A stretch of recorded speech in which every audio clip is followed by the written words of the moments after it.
50 और 60 के दशक में भारतीय सिने जगत की पहली जमात के अदाकारों में शुमार शाहाना कदकाठी और शक्लो सूरत वाले शख्सियत रुमानी के साथ साथ शहनशाह, शहजादा, राजा, राजकुमार जैसे ऐतिहासिक किरदारों को असरदार तरीके से निभाना जिनकी खासियत रही। जी हाँ, कहानी गुजरे जमाने का अभिनेता प्रदीप कुमार की, जिनकी हिंदी के साथ साथ बांग्ला और अंग्रेजी फिल्मों में उत्कृष्ट अदाकारी को लोग आज भी नहीं भूल पाते हैं। मूल नाम शीतल बटावली, बाद में लोगों ने प्रदीप कुमार के नाम से जाना। जन्म 4 जनवरी 1925 को पश्चिम बंगाल के कलकत्ता के एक रूढ़िवादी ब्राह्मण परिवार में।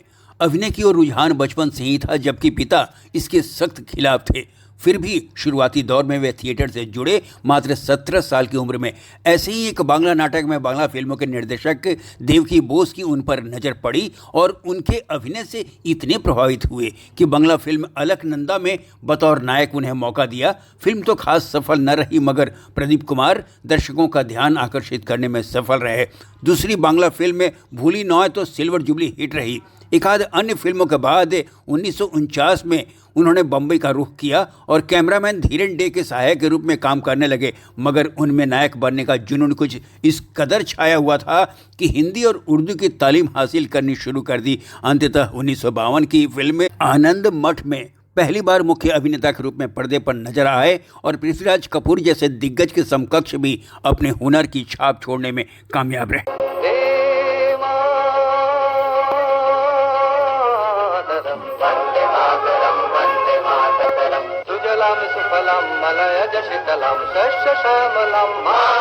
इसी वर्ष एक और फिल्म प्रदर्शित हुई, सुबह का तारा। चमका चमका सुबह का तारा, टूटे दिल का बंदा सहारा, चमका चमका सुबह का तारा। 1953 में फिल्म अनारकली में प्रदीप कुमार ने शहजादा सलीम की भूमिका निभाई, जो दर्शकों को काफी पसंद आई।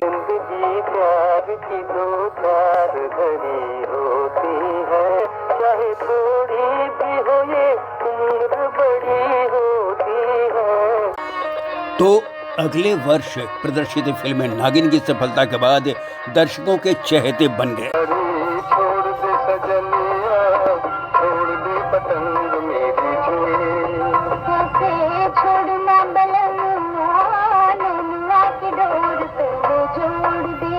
वर्ष 1956 उनके सिने करियर में अहम साबित हुआ, जब उनकी 10 फिल्में प्रदर्शित हुई, जिनमें दुर्गेश नंदिनी, बंधन, श्री फरहाद,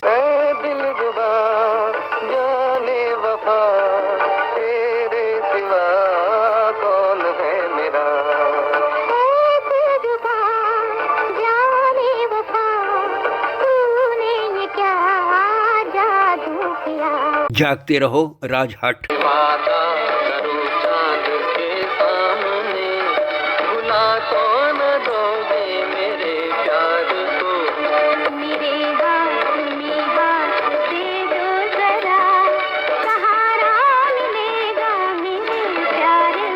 हीर जैसी फिल्में खास रहीं। इसी तरह 1958 में फिल्म अदालत,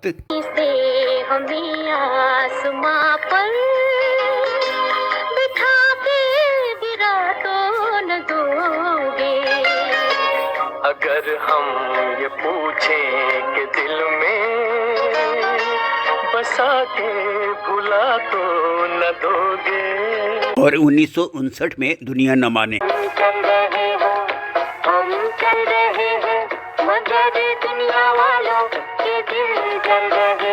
जैसी फिल्मों में अपनी अभिनय क्षमता का परिचय दिया। उनके अभिनय का ये जलवा 60 के दशक में भी बरकरार रहा, जब उनकी भूमिका वाली एक से बढ़कर एक फिल्में प्रदर्शित हुई। मसलन 1960 में घूंघट, नैन मिले दो फूल खिले, दुनिया में बहार आई, एक रंग नया लाई, दिल गाने लगा, लहराने लगा, ले प्यार ने अंगड़ाई, बजने लगी शहनाई। 1961 में पासपोर्ट, आज दिल छेड़ दे, क्या हंसी रात है, कुछ नहीं चाहिए, तू अगर साथ है। संजोग। भूली हुई यादों मुझे इतना ना सताओ, अब चैन से रहने दो, मेरे पास ना आओ।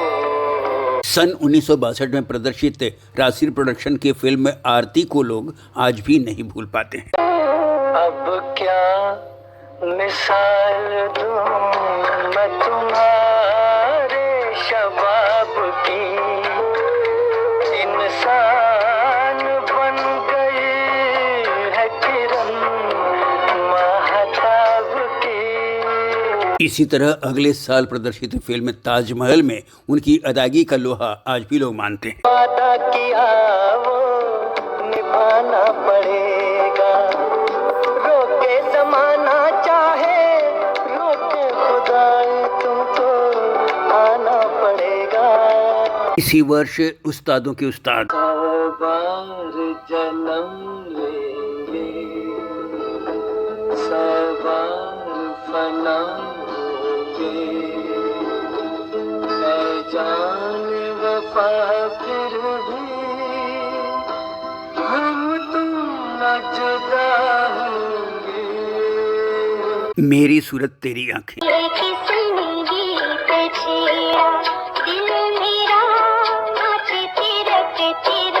किसी की जुल्फ बिखरी, जग सारा गया महक महक। भीगी रात। दिल जो न कह सका वही राज दिल कहने की रात आई। जैसी फिल्मों में उनकी भूमिका सराही गई। 1964 में चित्रलेखा। मन रे तू काहे ना धीर धरे, ओ निर्मोही मोह न जाने, जिनका मोह करे। 1965 में सहेली। इस दिल में बसा था प्यार तेरा, उस दिल को कभी का तोड़ दिया है, तोड़ दिया। बदनाम न होने देंगे तुझे, तेरा नाम ही लेना छोड़ दिया है, छोड़ दिया। 1967 में बहू बेगम। हम इंतजार करेंगे तेरा कयामत तक, खुदा करे कि कयामत हो और तू आए। एवं रात और दिन। रात और दिन दिया जले मेरे मन में, फिर भी अंधियारा है, जाने कहाँ है वो साथी, तू जो मिले जीवन उजियारा है। जैसी फिल्मों में भी उन्होंने अपने दमदार अभिनय से रूबरू कराया। अभिनय में एक रूपता से बचने और खुद को चरित्र अभिनेता के रूप में स्थापित करने हेतु प्रदीप कुमार ने विभिन्न भूमिकाएं निभाई। 1969 की फिल्म संबंध में अपनी सशक्त चरित्र भूमिका से खूब वाहवाही लूटी। माननीय सभापति, दोस्तों, लगता है जीवन के दुखों की अव्यक्त वेदना से आज इसकी आवाज रुक गई है, इसके टूटे हुए दिल के सुर। और मेरे जीवन के अनकहे बोलों को लेकर आज मैं गाऊंगा। इसका अधूरा गीत अब मैं पूरा करूंगा। इसके बाद तो समझौता, महबूब की मेहंदी। को क्या हक था नजमा के चेहरे पर वो दाग लगा दी? क्यों उसे मजबूर किया इस जमाने ने कि वो शराफत की जिंदगी छोड़ दे? क्यों उसे कोठे पे ले जाके बिठा दी इस दुनिया ने? ये जमाना अंधा है, बहरा है बेटी, किसी के हालात नहीं देखता, किसी की फरियाद नहीं सुनता। जैसे तुम्हारी माँ की मजबूरी को कोई नहीं समझता था, तुम्हें भी कोई नहीं समझेगा। नेकी बदी का फैसला इंसान नहीं कर सकता बेटी। अच्छा बुरा सब परवरदिगार पर छोड़ दो। दो अनजाने धर्मवीर, खट्टा मीठा, क्रांति, रजिया सुल्तान, दुनिया, मेरा धर्म, वारिस जैसी फिल्मों में अभिनय से दर्शकों के दिलों पर राज किया। एक दौर था जब दौलत, शोहरत, नाम एक शाहाना सी पहचान थी उनकी। मगर वक्त ने करवट बदली। पत्नी की मौत के बाद जिंदगी के अंतिम वर्ष काफ़ी मुफलिसी में कटे। उस पर वे जब लकवे के शिकार हो गए, उनकी तीनों बेटियों बीना, रीना, मीना और बेटा देवी प्रसाद ने उन्हें तनहा छोड़ दिया। ऐसे में कलकत्ता के एक व्यवसायी प्रदीप कुंडलिया ने सहायता की। रहने के लिए कलकत्ता के रामायण रोड के ठिकाने पर मौजूद इमारत जनक बिल्डिंग के एक फ्लैट में आश्रय दी, तो देखभाल और सेवा शुश्रूषा हेतु सागर चौधरी नामक एक व्यक्ति को वहां रख दिया। अपने ने तो कभी देखना भी मुनासिब नहीं समझा। अंततः यह अदाकार लंबी बीमारी के समक्ष हिम्मत हार बैठा और 27 अक्टूबर 2001 को चिर निद्रा में सो गया।